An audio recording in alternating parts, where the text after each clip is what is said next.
Throughout time, fire has shaped western forests. In spite of that ancient reality, we see fire as a destroyer of trees. But a trip to Primm Meadow in western Montana is a trip back in time. It is a vision of the grand old Ponderosa pine forests of long ago, a lure to Native Americans and homesteaders alike.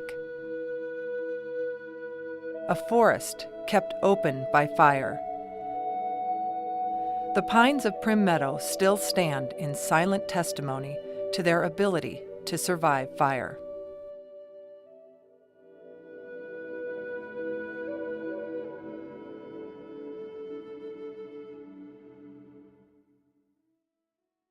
And we've hiked in here for years. Every year we made one trip in here.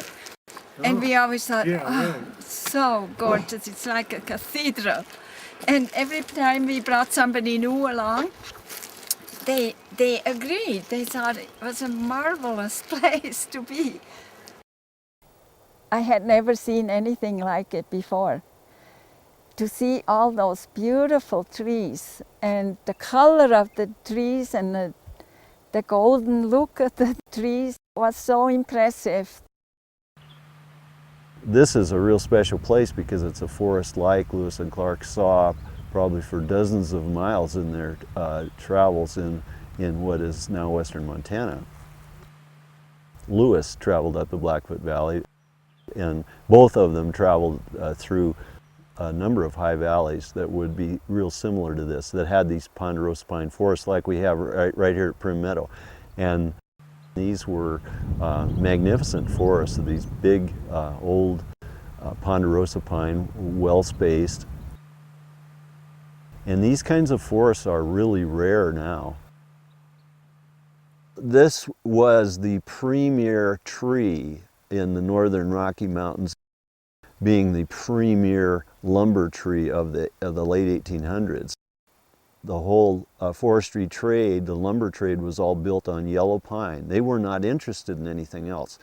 Eventually they could see that the big old yellow pine would be gone, and they would have to move to other species, Douglas fir and larch and so forth. But ponderosa pine just made beautiful lumber, and they use it for everything.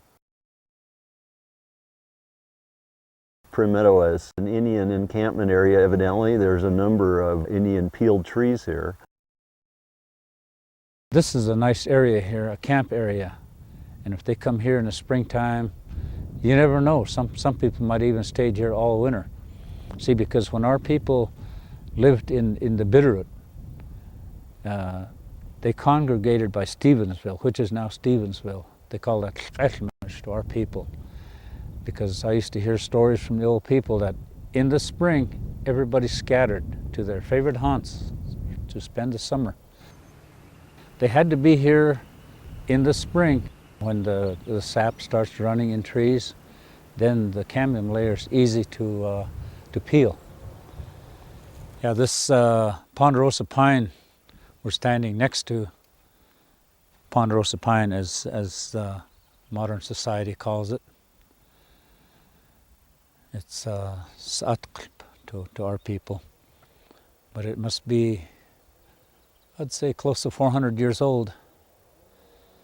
And when they wanted to get something to eat off of this tree, they had to peel the bark off, and you can see where they peeled it off. You can't see the original marks of how far back they peeled it, because the edges have grown over the original marks. But when they got the bark off, then the cambium, you can see the evidence of where the cambium layer was they started to peel that off. And when they got it down to here, they cut it off here. When they wanted to sweeten anything, they used something like this. They'd have a rack. Like when they dry meat, deer meat, elk meat, they have a drying rack, or fish, they have a drying rack. So maybe they just used that and put their cambium layer over that. No fire, of course, just to let it dry in the sun. After it was dried, they pounded it, made a powder out of it, and used that as a sweetener. they added to different berries or whatever they wanted to make sweet.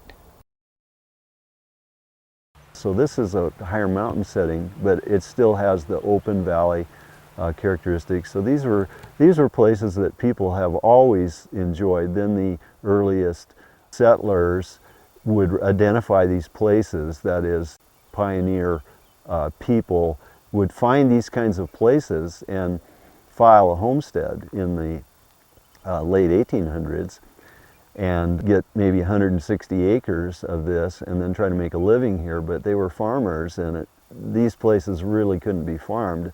They're too frosty, they're too high elevation. Only the low elevation valleys are any good for farming, for growing any crops. So nearly all of these disappeared. Well, the original homesteader on this place would have been Sam Parker's father, Frank, and he had homesteaded here in 1897. I assume it was one of those hard scrabble deals where they did a little bit of whatever. They probably maybe had a little bit of stock and did a little bit of trapping and a little bit of prospecting and just probably lived a pretty darn meager life with what little they scratched in. And probably lived a lifestyle where they didn't need to scratch very much in either. They had several little log cabins, just trappers' line shacks scattered up through the basin. And Frank would make a route that took him nearly a week on snowshoes to go from one cabin to the next, checking his trap line in the winter. Rumor is that he had a still at one point, and that's how he ended up losing the ranch, was in the financing of that. Now we're sort of looking at a hillside over there, and if we go up there we can see that memorial that was placed to the two homesteaders that actually lived on this wonderful place. Frank Parker and his young wife, and they had 2 children, and then after that Charlie and Mahala Primm. Well, I understand that Charlie was an engineer by trade. But like everything, some people have a specific aptitude, and he had to have had one for working with logs. And he had to have been an incredibly hard worker, because not only was he creating these buildings, but he was doing the work on a remote homestead. I have never met the Primms, but some people I have met have actually visited her here. And the interesting part that they all say the same thing, that they were hunting or they were walking around, and she was always standing in front of the cabin with her gun, ready to defend herself. Mahala worked as hard as Charlie at raking up the pine needles and clearing the stuff, because the pine needles are, of course, toxic to pregnant cows. They'll make them abort, so they had to remove the pine needles before they did any haying. The homesteader here maintained it in a fairly open condition, didn't cut the big trees, but kept the little trees cut for in order to have pasture, which is what kept it in more of a natural condition. Well, I know those Ponderosas that we all admire now were a bone of contention, because, as I said before, they had to rake up all the pine needles and maneuver around them, mowing that hay with a team of horses. And it had to have been an amazing challenge, to say the least. Anaconda owned the timber rights to them. So even though the Primms had the homestead, Anaconda had the timber. We didn't own the land, and we wanted to buy the land because somebody in Missoula wanted to buy the land and subdivide it. They asked quite a bit of money, and I can't remember what it was, but it was very high per acre, cost per acre for the land. But we decided, well, we would call that the Director's Grove. So then I presented it to my boss in Stamford, Connecticut. He presented it to the CEO of the company, and he presented it to the board of directors to buy this Director's Grove, this big pine. I sent a picture back and everything, and they approved it. It's a beautiful setting, and when the cabins are there, it was really a pretty setting. Having known Mihaela and Charlie and appreciated all the work that they had put in those buildings, you know, I wanted to preserve them. So I went to the bank and borrowed money and bought them. It's always bothered me that I took the buildings out of here. But seeing the fire and seeing the charred logs that remained from where the barn was, I guess maybe I feel pretty good, because probably the barn would have burned. I heard the fire went through Gold Creek, and I had phone calls from friends. Everybody called me, said, you know, the fire went through your Primm Meadows. I said, oh no. And then it wasn't till later that they called back and said that they went in there, and after the fire was out, and they said, you know what, those famous trees didn't burn. I said, really? And they said, every other tree burned around in the neighborhood, but not this Ponderosa pine. And so I was just, I mean, I just can't describe it, how excited I was over that news. And so we were quite amazed that although we shouldn't have been, it came through as a fairly light surface fire, or very light surface fire, in this old growth stand, whereas all around it was quite severe burning. When it came in here to the park-like stand, it's like a pre-1900 condition. There's only the grass and the pine needles and bark flakes around the base of the trees, and so the fire just dropped down to the ground. There wasn't much to burn.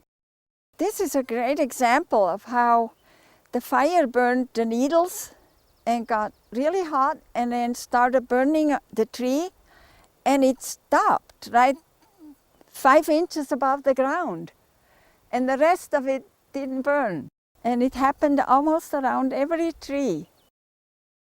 In time of Lewis and Clark, that's what happened, because the force that was shaping the forest more than anything was fires that were creeping along the ground, flames 2-3 feet high at the most, and that was killing the little trees, and the bigger trees were surviving. I mean, it was just part of the life of the explorers, of Lewis and Clark, and of the native people. And on a good year, when there's a lot of grass, lightning hits on one end of this, it would take care of itself. That's why our old people always said, Stiltla and Suwetchum had a purpose. Thunder and lightning had a purpose. Fire wasn't nearly as threatening as it is today, and sometimes you could walk across the burning line of fire. So they weren't the kind of crown fires that we're afraid of today and that are killing forests. There were some of those in the mountains, but not much where people were spending most of their time. Lewis and Clark saw 10 fires in the Rocky Mountain area during their trip. Of those 10, most of them, they were attributed to native people. But our people didn't go around indiscriminately setting fires. They had a favorite place where the huckleberries were being forced out, then they'd set that afire to reestablish the huckleberries. You know, deliberate burning to keep the forest open, that's nothing new. The native people at the time of Lewis and Clark, it's well known, would burn their campsites, often after leaving in the fall. They like to keep their camp areas especially open for a variety of reasons. That attracted the deer and the other game animals that they wanted to hunt. It provided forage by making a site real suitable for high nutrition type grass, not only for then the game, but also for the horses. And also it kept it open so that they could see if enemies were trying to sneak up on them. They had a good view, and yet there was a forest there, but they could see through it. It's a rarity to have a grove like this still standing. I mean, that's an understatement. There are groves of old growth pine today, but they have understory thickets beneath them that wouldn't have been there had fire carried on its natural role. the little thicket trees torch out and kill the bigger trees. And I've seen that kind of thing before, and it's pretty sad.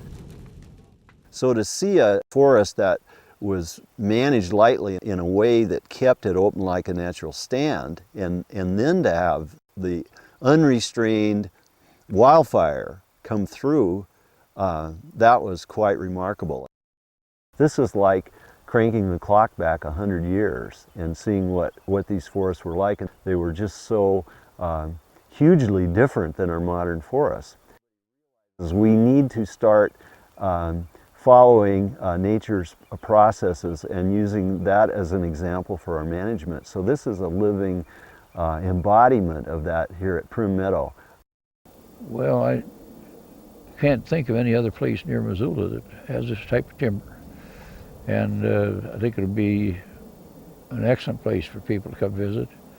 And it's an excellent place to do a little research. I just decided right from the beginning that this is something that we need to preserve for posterity. When you're here, you can just look around and you can walk around, and it allows you to enjoy life.